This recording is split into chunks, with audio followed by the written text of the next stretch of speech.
It's almost like, and this is a scary thing for Cormani McClain, he has been a victim of his own success. That's scary because that is a dangerous position to be in. That's where you can start to build some bad habits, and you don't want that to happen.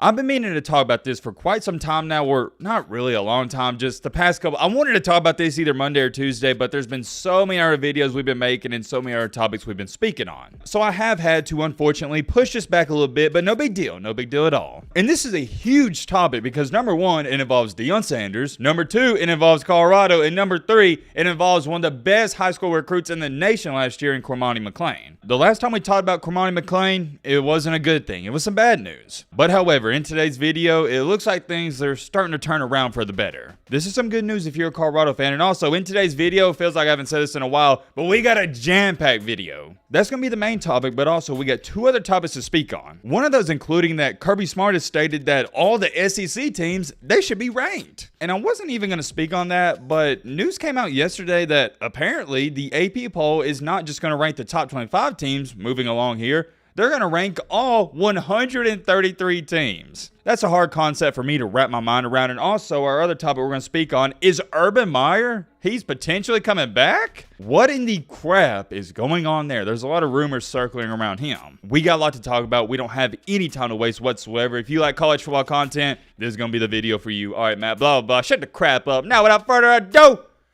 let's get into it. Man, oh man, it seems like we haven't done that intro in forever. We need to get back to doing that. I just haven't done the intro recently because I just like getting straight into the topics and I don't want to waste any time. Time is of the essence. It's important. I respect your time and I also respect my time. Speaking of time, we're wasting time right now jibber jabbering. Let's get into topic number one. You know what? Let's start on with this Urban Meyer thing because I'm only going to speak on it for 30 seconds. I'm just going to show you this right here. Multiple sources have came out and stated that Urban Meyer, he has some interest in Michigan State. For those of you who don't know, Michigan State, they fired their head coach Mel Tucker. And I'm just going to keep it real with y'all. I think it's complete horse crap. I don't see Urban Meyer coming back to college football, and I even saw something, I think it was earlier today, where he stated, or his team stated, that he's not coming back. And the reason I don't even believe this for a second is because every single time a big time school, or not a big time school, but a Power 5 school like Michigan State, they have a head coaching opening, everybody's like, oh yeah, well what about Urban Meyer? Every time there's a head coaching position open, everybody automatically assumes Urban Meyer's going to apply for the job or interview. I get it. He's a legendary college football coach, but I think his run's over. I think he's very content with just being on TV, but hey, that's just me. Moving along here to our second topic, check this out. I had a few people sending me this. Kirby Smart stated, not yesterday, but 2 days ago, quote unquote, I personally think every SEC team should be ranked. I can guarantee you there are some teams that don't want to play them that are ranked. If that confuses you, he's pretty much saying he guarantees people that there's ranked teams that don't want to play unranked SEC teams.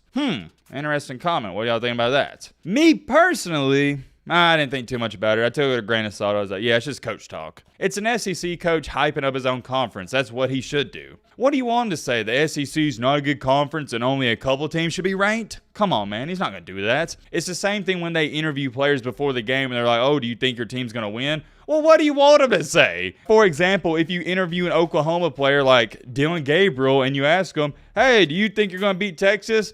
Do you think he's going to sit up here and say, oh, no, we're probably going to lose? No. Of course, whether he believes it or not, he's going to say, yeah, we're going to win the game. And we all know what happens next. When Dylan Gabriel comes out before the game and says, oh, yeah, we're going to beat Texas, the media, they run with that and say, oh, Dylan Gabriel's cocky. He's sending bulletin board material to Texas and blah, blah, blah, blah. You know how it goes. Getting back on track here with Kirby Smart, like I said, didn't take that too serious, but the following day, this came out. He stated that on October 3rd. Then, the following day on October 4th, the AP poll announced it will rank all 133 teams starting next week instead of only the top 25. You know what my reaction to that was? What in the crap? Is this for real? Is this serious? Why are we ranking all 133 teams? Why? Does this just go back to the whole, oh, everybody deserves a trophy thing in 2023? Is that what we're doing? Everybody gets a participation trophy? Like, come on, man. The top 25, it's sacred. It's special. It means something. For me, at least as a Bama fan, I'm numb to it because we've been in the top 25 the past 15 years. But on the flip side of it, I'm also, for those of you who don't know, an Alabama basketball fan. And ever since I was a child, Alabama basketball has been bad. Not even average. We've been bad. bad. In the past couple of years, we've been pretty good. And when we started getting in the top 25, it meant something to me. And heck, last year, we was the number one team in the country for quite a while. But my point is, and you get this if you're a fan of a team that's not in the top 25, when you get in there, it's special. And it still will be special, but I just don't like ranking 133 teams. You don't deserve a number by your name if you're not in the top 25. That is my humble opinion. And also, here's my other reaction to it. This is beyond time consuming. I give you guys a top 10 every single week, and that's not too bad. But when I come out with my top 25 teams before the season, that's hard because when you get from the ranges of really 15 to 25, the teams are so hard to decipher from. There's not too much of a difference. And especially when you're ranking all 133 teams, how are you going to decide who should be ranked 95th and 94th? You see what I'm saying? It's just stupid. That's my take. I do want to share it with y'all because let me know in the comment section, what do you think about this? Do you like it or do you not like it? I could speak on that for probably 10 more minutes, but we got to get a move on to the main topic of the main encore, the main reason you clicked onto this video. What's going on with 5-star recruit Cormani McClain? So let me catch you up to speed on things. Last time we talked about Mr. Cormani McClain, wasn't good at all. Coach Prime has relentlessly been asked, hey, what's an update on Cormani McClain? Hey, why's Cormani not playing? And blah, blah, blah, blah. And finally, he answered reporters and told them, hey, it's not up to me. If Cormani wants to play, it's up to Cormani. And he even went as far as you saying, Cormani's not even showing up to meetings. Coach Sean Keeler at the Denver Post, you mentioned last week that Cormani seeing the field was up to Cormani.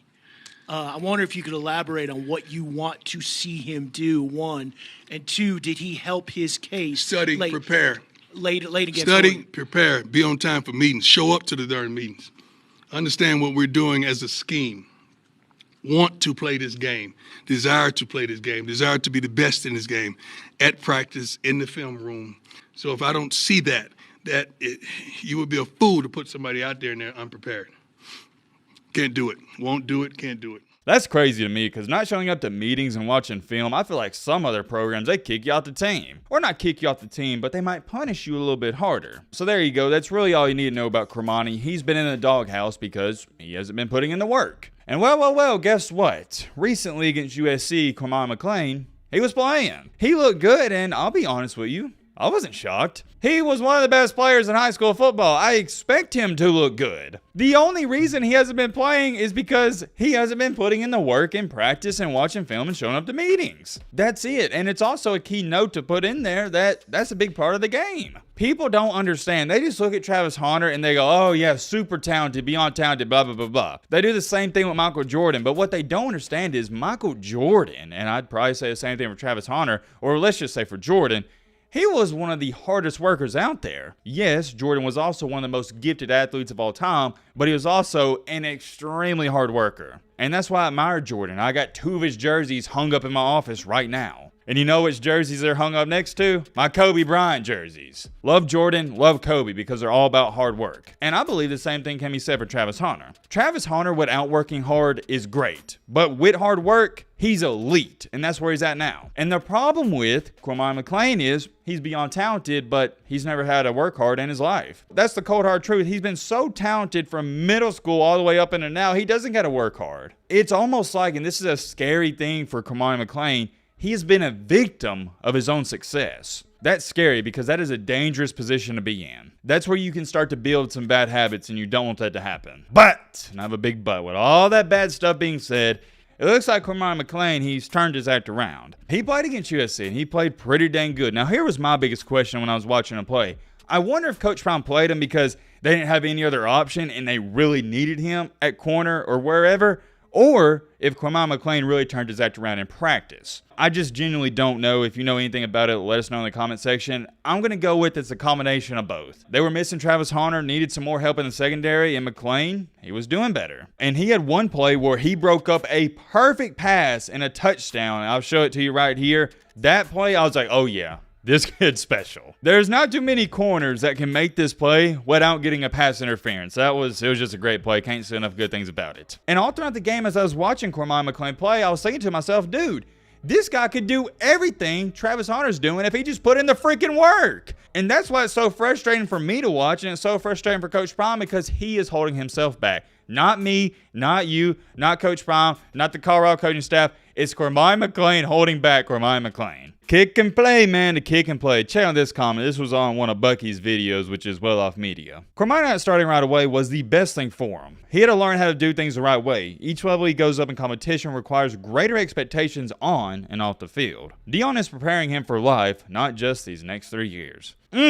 What about that? I love that comment because that's what I love about Dion. He's more than a coach. He understands it's bigger than a game. He doesn't just want these kids to produce for him on the field. He wants them to produce for themselves off the field, and that's the difference. There's a difference. I'm sure many of you, at some level, you've played for coaches, and you can tell the difference. You know whether a coach or not actually cares about you on a personal level or whether it's just what you can do for his team. I'm rooting for Cormani. I want to see him do good, and hopefully he gets to play a lot against Arizona State because this Colorado team, they need him. I don't even think it's just like, hey, we want Cormani. With Travis Hunter being out, you need him. Right now, he's a good player and a good prospect, but whether he can get to great or elite, like I've said, hate to emphasize it, but it's the focal point. It's up to him. I'm curious, though. Let me know your thoughts down below. But, Romilly!